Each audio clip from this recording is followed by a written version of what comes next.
Well, hey guys, and welcome back to the channel. If you're new here, my name is Russ, and on this channel we talk about Jeeps and all things off-road vehicle-based adventure.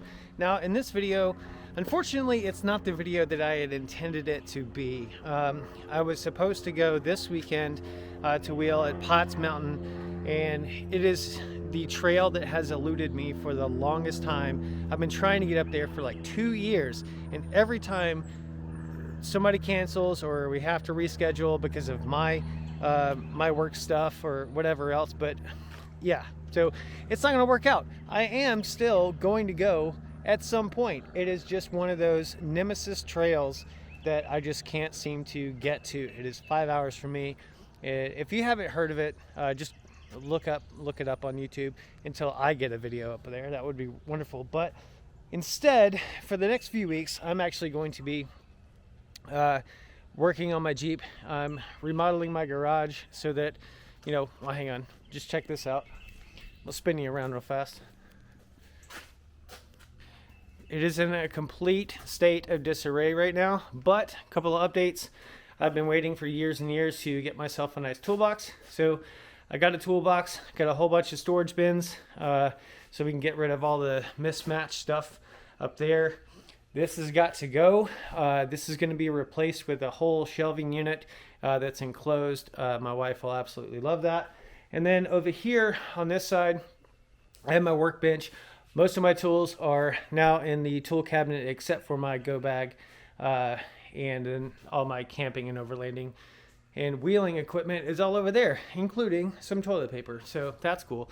And by the way, this rooftop tent is just sitting here in my garage. So if there's anybody that is needing one that lives anywhere near me, Georgia, Tennessee, North Carolina, wherever, I'm selling that thing. It's a Smittybilt Overlander Gen 2.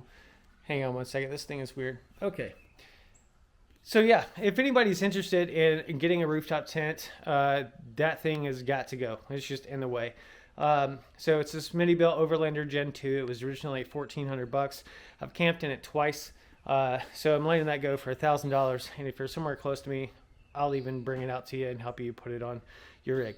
So yeah, other than that, there are a couple of things that I've got to address on the Jeep. Number one is the steering stabilizer. This is something I think everybody should know. If your Jeep is set up right, you really don't even need a stabilizer. It will drive. It will drive very well. However, you need a little bit more resistance or smoothness when it comes to steering. It's definitely a good idea to have those even if your rig is completely set up correctly. So I'm going to be replacing mine because I originally bought this one in 2016. The bushing is completely worn out and it's just annoying me. So that's going to get fixed. I've also got a transfer case drain plug that is stripped out. So it's time for me to change the fluid, but I cannot get that lower bolt off. So I'm either going to JB weld like a really crappy Allen key in there and loosen it up to get that one out. I already have the replacements for it. So I can change that.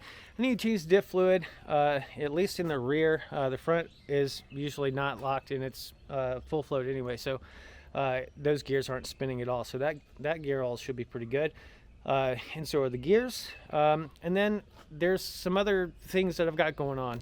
I'm thinking about doing something like the Ursa Minor, to where I can still wheel pretty well, but instead of having the rooftop tent up there and some comfort while camping, it'll be a built-in pop-up camper for the Jeep that actually weighs, I think, like 60 pounds more than the existing hardtop. So not really that much weight difference between what I have and what I would be getting. Now, I'm super excited about that, but I don't know, it's not worked out. And then I guess other news, I booked my flight to Vegas. So I will be taking my Jeep back to Motec to did my engine conversion. They've got a few things to look at. Just before I hit the Rubicon Trail with my buddies for Jeepers Jamboree. I cannot be more excited about that. So like I said, I just booked my flight.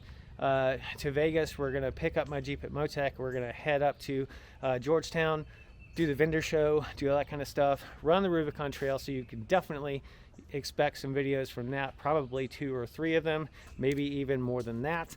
And yeah, so I'm prepping for that. And then obviously I'm going to run some local trails around here. So again, if you're near Asheville or whatever, and if you want to go wheel, that's one thing that I've noticed. A lot of people around here like to go and do meetups and things like that. So go to like a Jeep night or things like that. I used to do the beers and gears thing, and I ended up just not doing it because sometimes we'd have 20 people, sometimes we've had 2 or 3. But again, I like to wheel every weekend, or at least as often as I possibly can. So the next few videos for me are likely going to be some wrenching videos. So if there's anything that you want to learn about, learn how to do, anything about this particular engine conversion and stuff like that you want me to go over, or you have questions about, let me know, because that's what I'm going to be doing, and wheeling some local trails that I've done a whole bunch of times and I've already got a bunch of videos on. So yeah, that's pretty much it. That's what's going on. So yeah, until next time, I hope you're living life adventurously, and I will see you on the trail.